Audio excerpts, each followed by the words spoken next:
Much time I have put into Dragon Age, the Veilguard, yet at this point, I know last time I checked it was over 6 hours worth. I think now it might be anywhere from 8 to 10 hours worth. Tell you what, I'm loving that game. The more I play it, the more I love it. It puts me in mind when it comes to the whole mission structure, the way the characterization is, and even when it comes to doing the loyalty missions with these, companions or whatever that you recruit throughout the game. It really reminds me of Mass Effect 2. Yeah, it's really put me in mind of Mass Effect 2, which, for me, that was my favorite Mass Effect game. I think it's the best one. I did like the combat a lot better in Mass Effect 3, but when it came to story structure, characterization, things like that, yeah, I think Mass Effect 2 is the best one. And when it came to what one actually felt like a true RPG, I would definitely have to say that would go to the first Mass Effect. Yeah, the first Mass Effect's really good too. I like it as well. It just didn't have enough content to it. It really did lack content. But it was the first of the series, so I'm not really going to worry about it too much on that. And Mass Effect Andromeda, that one just straight up garbage. There is no justification on that one. I only have that game just to say I have it. Because it would drive my OCD crazy to have the first three, but not have Andromeda, so, yeah. It's the same reason why I have so many of the other Dragon Age games, because I love the Veilguard, and I love Dragon Age 2. Those are my two favorite ones. I only have Origins and Inquisition, basically, just to say I've got them, and so they'll look nice next to the rest of them, But yeah, it's funny how everybody keeps saying, Dragon Age Veilguard is woke and it's just all garbage and everything. Like, not really. Like I said, yeah, you can't really give your female character big boobs. So I guess if that's what they're complaining about, and you can give them a bulge down below, but again, you can't even see nothing. You're not even allowed to see your character nude or anything. So, yeah, you don't even get to see them topless. I mean, I guess you can technically if you create a female character, but you can't see any other NPCs, topless or anything. Not that it matters. I mean, I don't know why anybody was complaining about virtual nudity or the lack of virtual nudity anyway. That's just weird. Why would that be a complaint, when it comes to a video game?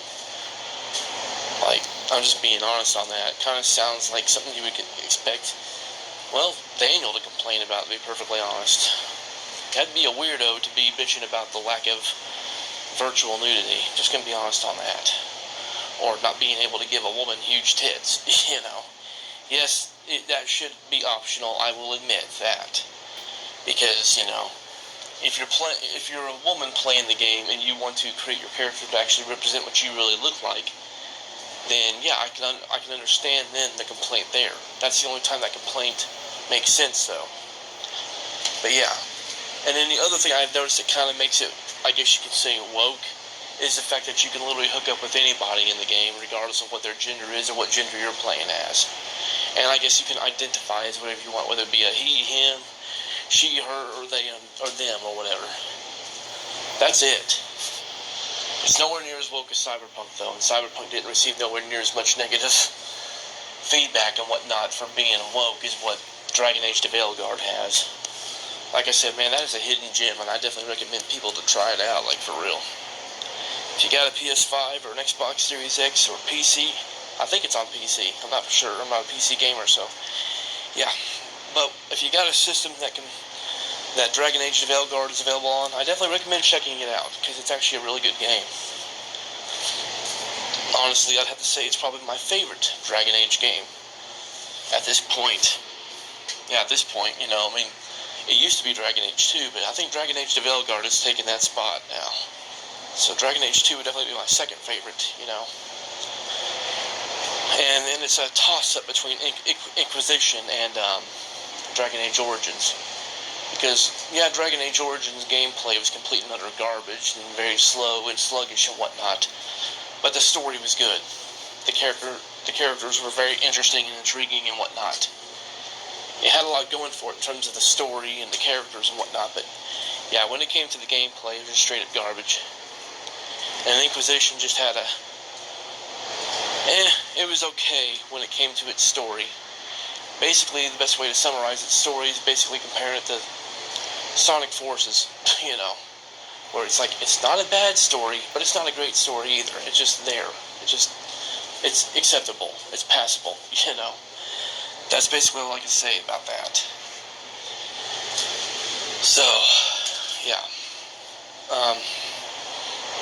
Man, its gameplay or combat system, was a little bit more on the trying to be too strategic side, and whatnot. Didn't care for that, and the graphics were very atrocious. There was a lot of frame rate drops and graphical pop-ins, things that still exist to this day in that game. The game is never fully fixed. Don't matter what you get it for, whether it be for the Xbox 360 or PlayStation 3 or PS4 or Xbox One. It still has all the same issues. So yeah, I definitely wouldn't recommend getting Inquisition unless if you're able to get it for like $5 or less. And same thing when it comes to Dragon Age Origins. Now, the only two I can say that's really worth spending a lot of money on would be Dragon Age 2 or Dragon Age the Veilguard. So, yeah. But yeah, I'm really loving that series. I've been playing a lot of games that are on my backlog, and Dragon Age Veilguard is one of them, so yeah, definitely enjoying that game. Yeah, definitely recommend it too, so yeah.